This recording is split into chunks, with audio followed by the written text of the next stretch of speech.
In this next segment, we're going to take a little walk together, um, and we're going to utilize Joseph. But what I would like for us all to do, not all points will truly pertain to everyone, but let's look at things um, from his walk, apply them to life, and see one, the different points of views. Look for two things that can be done better. And three, if it's something you're going through, one, we will want you to recognize, look at things from different angles, whether it's the cause or the effect, and then make appropriate moves. Okay?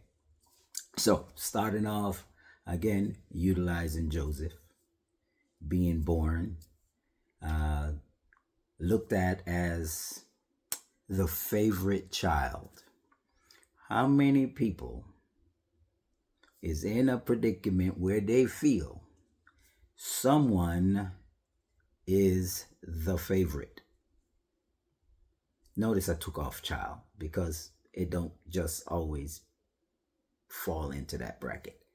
You could be the favorite player. You could be the favorite nephew, niece, whatever the case is. There's always seemed to be this one thing that throws a big, ugly, hurtful everything into the mix when there is a favorite. So here's Joseph looked at like the favorite child. Now let's start off with Mr. Favorite. For everyone else, favorite means you're the glory child. But for Joseph, he felt left out, disconnected. He was actually longing for the means to be a part of his brothers' lives, and found almost every excuse to try to become a part of his brother's life. The brothers didn't see the void inside their brother, the favorite child. So we want you to see, though you're looking at someone as the favorite, are you seeing what they're going through as well? Is that being ignored? Maybe we should consider there's more to things than we're just looking at. Now, let's come over to the brothers. Since he's the favorite child, of course, they feel some form of resentment. They feel unvalued, or a big piece less than. Again, Joseph don't see the effects of being the favorite, and they don't see the effects of their brother being the favorite, and things goes a little bit ugly. Now, let me give a quick example, and I'm gonna bring it in house. With 5 kids, my ex used to always say, "My only son." There's 4 girls, 1 boy. My only son. Now, the girls didn't hear favorite. He didn't really hear favorite either. But the implication was still there. And I had to speak to her to say, that might need to be cut out because we have 5 kids. And no one needs to feel more than or less than the other. So eventually she started to see, wait, When I tell him something, are you going to do that to your only son? Well, if you're using it, beware that who you're using it to may want to use it back at you. And then you start to see the message may not be the same going or coming. It was a great tool to use when you want to get your way. But it was a bad tool to the others, seeing you in a position where you could use or be favored for. And again, though she was proud, it was being done out of love. She was the happiest thing on the planet. The message in itself wasn't the best message, because there's effect that went out to others that wasn't receiving the same. So we have to be careful. Despite how we may truly feel inside, we may need to consider others.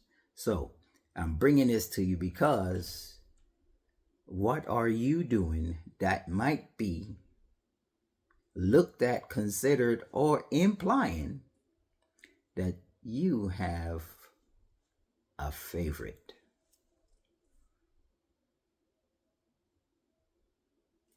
Think about that for a while. Now, let's move a little bit further. Because they felt Joseph was the favorite, they acted out. Remember, now we're applying things that he walked through to us all. So, if we're also doing these things, seeing it, whatever the case is, or it's because that's her favorite, that's why she did that, and you act like it's okay, that's not okay. Because you're also contributing to that negative outgiving that somebody else is experiencing. Remember, we don't high five bad behavior. So they acted out. Again, let's look at things. So in acting out, they threw him in a pit. They threw him in a pit. Now, for the brothers, they was totally relieved, because for them, they now feel a little bit free. They have a chance to now place themselves in a position to build their self-worth in their father's lives and in their own family. And they also thought by doing this, they solved the problem. Now, see how great they feel at the moment? But for Joseph, he's confused. Wait, what's going on? Now you done drop me down in here. He's afraid. I'm sure he felt betrayed, rejected, and totally lost, because that was not something he was expecting to happen. Okay, so again, we're looking at the different point of views of the actions being done in the individuals, and then I want you to pull those things and then apply them to things that we may be doing. Are you acting out? Certain things we say, you do that junk again, and what? Then you're going to do what? Act out. Is acting out really fixing the problem? Is it complicating the problem? What is it actually doing? Are we taking time to find out why, when someone acts out, what's behind it? What's driving you? Where is this coming from? Or are we just looking at the action and then we just formulate our own opinions and then we go from it from there? You just ain't no good. You got bad upbringing, whatever the case is. Why are you drinking? Why are you using substance that you shouldn't be? Why are you doing the things you're doing? And that question in itself, I'm asking on both ends. You ask yourself, why am I doing it? And then ask yourself, am I asking others, why are they doing it? So that you can actually get to the root of the problem, not add to the problem. Let's take it another step. Since he was the favorite, they acted out and threw him in the pit. Did his story end there? No. Now he's sold. Wow. Ain't this some junk? For Joseph, who didn't want to be favorite, he just wanted to be one of the brothers. I'm one of you. I don't care about favoritism. I just want to be with you guys. How many things do we just want to be a part of, but we're looked at differently? How many of us have felt the void that Joseph felt? And remember, he's the favorite. I guess favorites shouldn't have feelings because you're looked at differently or favored differently. Well, I hate to say it. Favorite or not, we all got feelings. And all those feelings should be considered, recognized, and really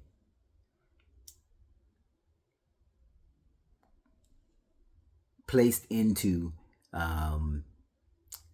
its proper use slash perspective slash honoring, because we all got different opinions, all different values, all different sense of worth. So again, we can't just blow off something because you see it differently, or you may think they see something differently. We still have to come to the truth. Okay? When you act on the side of truth, you don't end up wrong.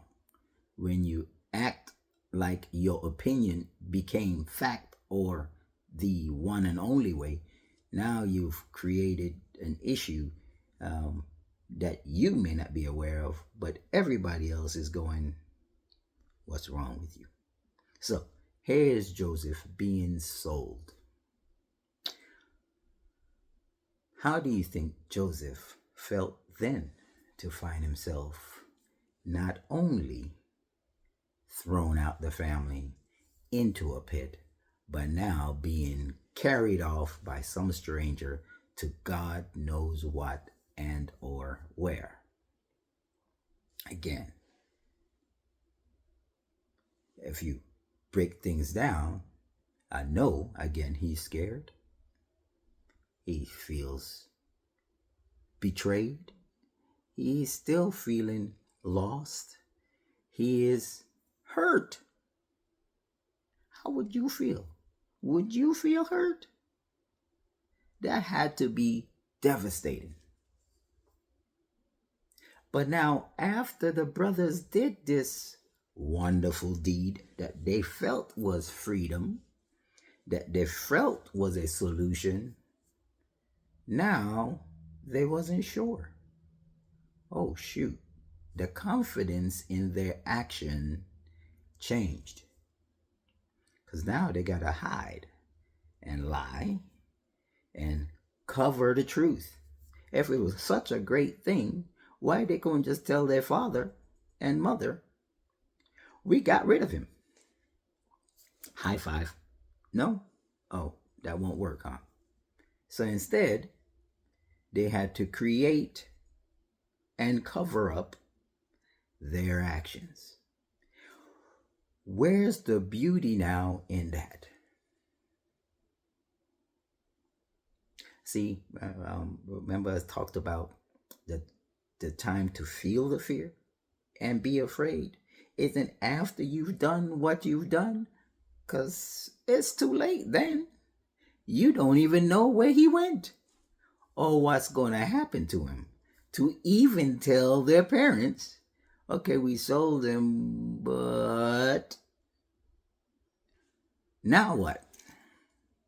Again, we're applying what's going on with him to us. All right. So now that things are after the fact, it is way too late to correct their actions because they don't got their money and he is gone. Now, in order to not face their music, they have to continue depending on each other to staying in the lie to not being found out. Are you being affected because someone feels that you're on a different plane or level than they are?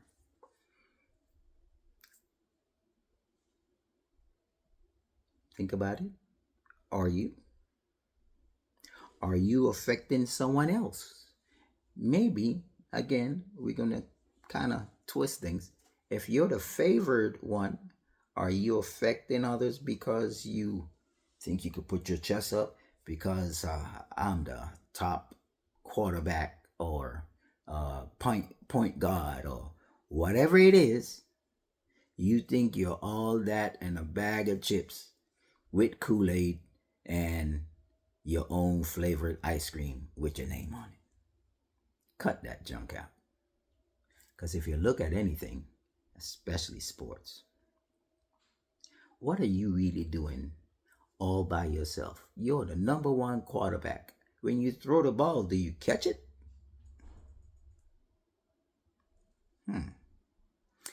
If someone didn't rebound the ball and throw it to you, would you have made the shot you did? Or did you do it all yourself? We need to be careful. Just because we get placed on a little, then we get big-headed and complacent. That is not the place to be. We all need someone to take the lead. And life is always, if you're the lead singer, they almost forget the band. So the lead singer have to say, well, also performing with me today is my guitarist, my drummer, my backup singers, my whatever. They have to bring them into the limelight. Why? You're not doing it alone. So if you're in that position, be careful what you're putting out there. Because, again, I'm using the quarterback. If you're the number one quarterback and I have to be your receiver, and now I want to act out, all I have to do is miss. Now you're mad with me because your stats is changing. Treat me right, your stats will stay the same because I'm going to catch everything. Are you expecting everybody to catch the junk you're throwing when you're throwing out the wrong junk?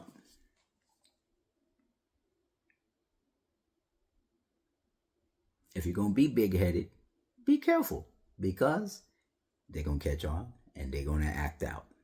It ain't right, but be prepared if you're doing it. We want to do better, which means we need to stop if you're in that position handing out junk. All right? And if you're in the receiving position, again, we already saw. If you think you're all that and you could just give me and do me whatever you feel like, The next person is going to show you I may only tolerate it for a point, and then something will happen. So in his case, they didn't like him being a favorite. So they found a solution by throwing him in a pit, and then they followed through with their action by selling him off.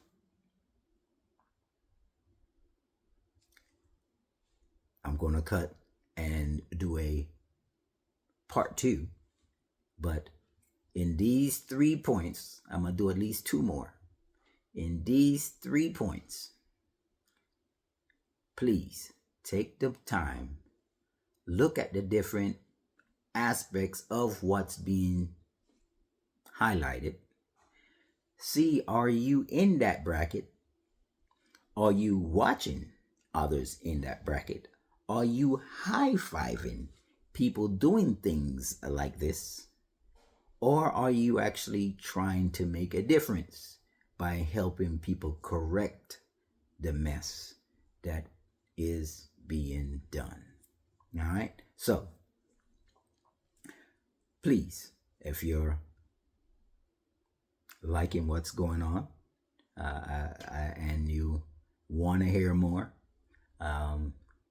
just subscribe and please leave a note in the comments or what have you, so that I know, and we're going to keep this going forward. So you already know a part 2 is coming, and then we're going to look at his walk after being sold. All right, and we're going to continue to apply things to us so that we can see now, one, which we're going to add in part 2. How would you have done in each bracket if it was you? We always say, if it was me, I would do this and that. Okay, well, if it was you, how would you have acted? Whether you're on the favorite side or the receiving side of not being favorite and then having to deal with someone else being favored over you. See you soon.